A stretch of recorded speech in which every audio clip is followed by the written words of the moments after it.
culturales. Por ejemplo, las catedrales crean un espacio sacralizado para favorecer la expresión religiosa del creyente. Podemos decir que crean un espacio virtual que tiene la fuerza de ayudarte a entrar en contacto con el trascendente. También la pintura intenta incluir el espectador en la escena representada. Y lo mismo puede decirse de los actuales medios de comunicación social. De todas formas, el mundo virtual debe ser usado con atención y cuidado. Los símbolos, imágenes, metáforas de la comunicación mediatizada tienen que ser continuamente actualizados para que no terminen por obstaculizar la misma verdad que intentan transmitir. Hay una frase que decía Sócrates y que me gusta mucho. Solía repetir: di algo para que yo te vea. Qué bonito, ¿verdad? Di algo para que yo te vea. Con esta frase, Sócrates expresaba la necesidad de captar la realidad total de la persona, sin reducirla a un objeto observable, manipulable. Tú eres mucho más de eso que estoy viendo. Por tanto, habla, porque hablando yo te imagino, soy capaz de ir más allá de lo que veo. Las recurrentes tendencias iconoclastas, saben ustedes que a lo largo de la historia ha habido muchas de estas tendencias que han acabado con la imagen. Los protestantes, por ejemplo, no quieren ninguna imagen en las iglesias. El Antiguo Testamento tampoco.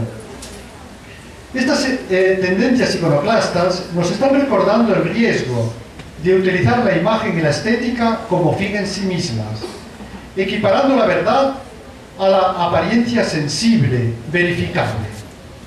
Con frecuencia la ética se confunde con la estética, demasiado bonito para no ser verdadero. Cuando estudiaba informática, tenía varios compañeros que me invitaron a hacer un virus.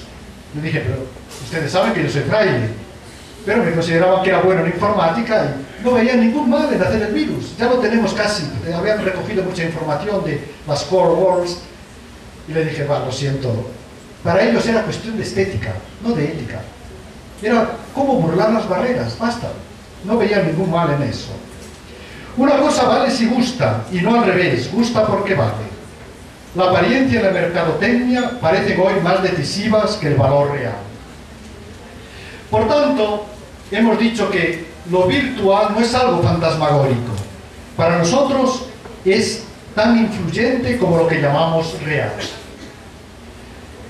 La comunicación mediatizada ha sido siempre objeto de discusión, pues los mismos medios que la hacen posible, lenguaje, gestos, símbolos, arte, tecnología, también nos condiciona. Yo quisiera que hiciéramos ahora un salto al pasado, porque a veces nos parece que los ordenadores es lo último de la historia. Y las discusiones sobre real y virtual y sobre el influjo que tiene esto, viene ya de siempre. Nos dice Platón que Sócrates se negaba a usar la escritura, la consideraba demasiado virtual, porque consideraba que no puede llevarnos a la verdadera comprensión de las ideas, ya que es material, por tanto, de inferior categoría, muerta, sin un interlocutor definido y sin capacidad de responder a las posibles objeciones. De hecho, Sócrates nunca escribió nada. Y Platón parece que estaba de acuerdo con él, porque no lo cuenta, pero Platón se escribió, menos mal. En lugar de ser medicina de la memoria, la escritura, dice Sócrates, se limita a hacer presente aquello que el lector ya sabe, porque lo ha aprendido en el encuentro personal con otros interlocutores. El libro necesita siempre la ayuda del padre, dice Sócrates, porque no es capaz de defenderse, no tiene vida. Pero tampoco la oralidad en sí misma es suficiente. La comunicación de la verdad solo es posible cuando se dialoga en un pequeño grupo de interlocutores capacitados. Por eso Sócrates rechazaba las charlatanerías que los sofistas dirigían a grupos numerosos de personas. Así que fíjense, ya siglos antes de Cristo era este problema que hoy volvemos a plantearnos. ¿Realmente lo virtual, las tecnologías que usamos, ayudan o impiden? ¿Ayudan a la comunicación a llegar a la verdad o la bloquean? Demos un paso a los primeros siglos del cristianismo. En la sociedad lúdica del Imperio Romano, que ofrecía pan y circo, la perenne tentación, hacernos llorar para que no veamos la raíz de las injusticias. Los emperadores romanos lo habían comprendido bien. Ofrecían pan y circo a las masas. Los padres de la Iglesia, los primeros pensadores del cristianismo, alertan sobre la ambivalencia de los espectáculos. Y ustedes pueden pensar, bueno, ¿qué podían criticar estos padres de la Iglesia, por ejemplo, ante las peleas de gladiadores o los espectáculos de circenses o el teatro? Seguramente a más de uno enseguida le dice, bueno, porque eran muy violentos o porque había escenas que no se deberían ver. Pues no.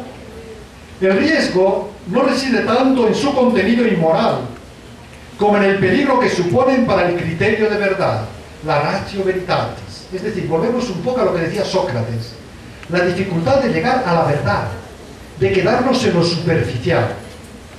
Pues difumina la distinción entre lo verdadero y lo falso. Un mismo actor puede representar a personajes de diferente sexo, edad y condición social. Curiosamente, dicen estos pensadores, el actor es más verdadero en la medida en que es más falso, es decir, en la medida en que oculte mejor la verdad sobre su propia identidad, para asumir la identidad de aquellos personajes a los que representa. Y ustedes me pueden decir, pero hoy no ocurre esto. Hoy vemos en la televisión continuamente reality shows, en que es la vida real. ¿Es la vida real? O quienes actúan ahí hacen de actores de sí mismos. El espectador se deleita sufriendo, mientras observa la tragedia representada, pero no se siente responsable, pues todo es para él una mera ficción. ¿Y hoy ante tantos programas nos sentimos responsables o solamente nos regocijamos con el sentimiento? Los padres alertan sobre el peligro de convertirnos en espectadores o actores en una pseudo-realidad, sin consistencia ontológica, en la que cada uno se deja llevar de la curiosidad irresponsable y asume distintas personalidades según la conveniencia del momento. Esa responsabilidad amenaza aquel vivir en la verdad que es propio del ser humano. Así pues, ¿qué es el uso responsable de las TICs de acuerdo con Sócrates y de acuerdo con los padres de la Iglesia? Será responsable si esas tecnologías te llevan a ver la verdad del mundo en que vives, a sentirte responsable, es decir, a responder de aquello que tienes entre manos. El uso será irresponsable si simplemente te distraen y te convierten en un espectador, en un turista que usa y tira. ¿Cuál es la dificultad de base? Les decía que la información llega a nosotros filtrada por 4 grandes agencias, 2 americanas, Reuters, inglesa y France Press, hasta un 75%. Yo a mis alumnos de comunicación allá en Roma les pedí alguna vez que hicieran un trabajo. Tenían que recoger durante una semana los ejemplares de 3 periódicos italianos y fijarse a ver cómo presentaban a su propio país, qué imagen daban.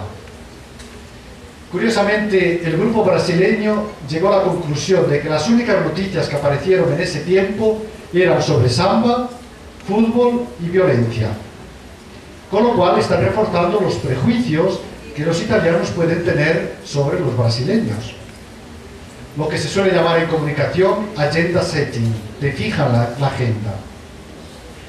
Los medios de comunicación social están en manos de algunas multinacionales occidentales y responden a su lógica comercial y materialista. La búsqueda del máximo beneficio tiene la precedencia sobre el servicio a la verdad. Más que servir a la audiencia, se busca inducir comportamientos y necesidades que respondan a los intereses políticos y comerciales del momento. Fíjense ustedes que ya en 1929, un autor, Coleridge, hablaba del evangelio económico del consumo. Había que ayudar a la gente a que consuma, que se convierta en consumidores irrefrenables, porque así la economía va adelante. Saben que la Coca-Cola en un primer momento era un jarabe medicinal, ¿verdad? Para las jaquecas. Pero la compraban pocos, porque había que esperar a que tuvieran jaquecas. Así que cambiaron la publicidad y dijeron, siente tu sed, todos tenemos sed, así que todos beban Coca-Cola. Con este objetivo, los medios de comunicación proponen modelos de vida basados en el tener y en el prevalecer. Los productos tienen que caducar enseguida, porque si no nos cansamos. Es la célebre curva de la felicidad de Easterlin. Un producto material nos produce felicidad en un momento, pero después enseguida nos acostumbramos. Así que tenemos que comprar otro, para dar esa sensación de que siempre tenemos algo que conseguir. De hecho, las TICs han incrementado el flujo de información, pero la lógica comercial de sus propietarios está obstruyendo su capacidad de servir a la persona, actuando más bien como instrumentos de dominio. Aumenta la información, pero no la comunicación que lleva a la comunión. Si ustedes analizan los códigos deontológicos de los periodistas, ellos dicen, por ejemplo, por citarles un ejemplo, que no se debe mezclar información y espectáculo, que el que presenta el programa, el que conduce el programa, no debe hacer publicidad de productos, para hacer esa clara distinción. ¿Ustedes creen que eso lo respetan hoy? Virtual y real se encuentran en la persona. Virtual y real se unifican en el ser humano, que experimenta en modo concreto los efectos de ambos sobre su escala de valores y sobre su comportamiento. Para él la realidad es al mismo tiempo actual y virtual, hecho y representación.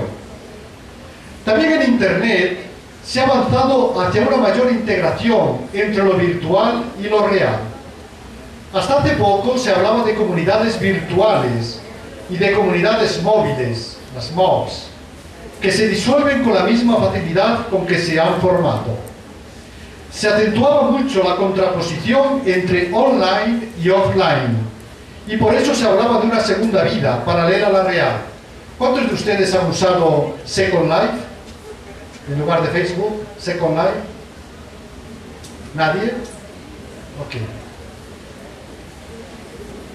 Prácticamente allí había que hacerse su avatar, ¿no? Todavía existe. Era muy popular. Ustedes ya son demasiado jóvenes. Pero esto hace poquitos años, ¿eh? Todavía existe.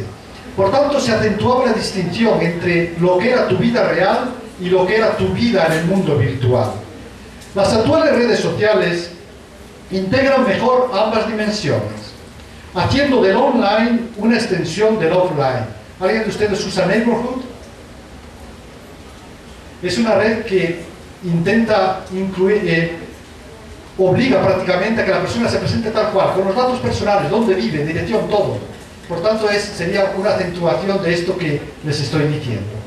No se pretende ya crear un espacio completamente diferente, sino más bien potenciar las relaciones ya establecidas en el mundo real. Además, los usuarios suelen presentarse usando su identidad real en ambos ámbitos. Yo creo que muchos de ustedes en Facebook se presentan con la identidad que tienen, ¿verdad? No han creado un avatar. El rápido desarrollo de la comunicación inalámbrica, los celulares, y de la telefonía móvil, permite que de alguna manera estemos siempre online, convirtiendo así la red en nuestro espacio vital. Por tanto, vamos hacia una mayor integración entre el online y el offline, entre lo virtual y lo real. Internet hoy no es solo un instrumento de transmisión o un espacio virtual, ajeno o separado de la vida real. Cada vez más se está convirtiendo en un ámbito antropológicamente cualificado, habitado por comunidades de seres humanos, es decir, una red que conecta personas de carne y hueso. En la franja de edad que más ha crecido Facebook en los últimos decenios es en la franja de los 50 años para arriba. Personas que tal vez sienten más la necesidad de relacionarse con amigos que han perdido. El rápido desarrollo de la comunicación inalámbrica, por tanto, nos permite estar siempre online, convirtiendo así la red en nuestro espacio vital. De alguna manera estamos siempre en red. Tenemos nuestro teléfono celular al lado y nos estamos habituando a esto. Y esto no solo son medios, esto cambia nuestra forma de vernos y de ver la realidad. La sociedad red es ya un ambiente de vida que refleja una nueva cultura, un nuevo modo de ser y de pensar. Es necesario aprender a vivir y a expresarse en este nuevo ambiente. ¿Cuáles son las características de estos lenguajes? Se favorece más la capacidad intuitiva y emotiva que analítica. Cuando allí en Roma, en la universidad, me llaman los profesores, noto enseguida la diferencia entre los más jóvenes y los de una cierta edad. Los de una cierta edad quieren entender por qué, hacer un discurso lógico. Esto debe ser así, por tanto el computer debe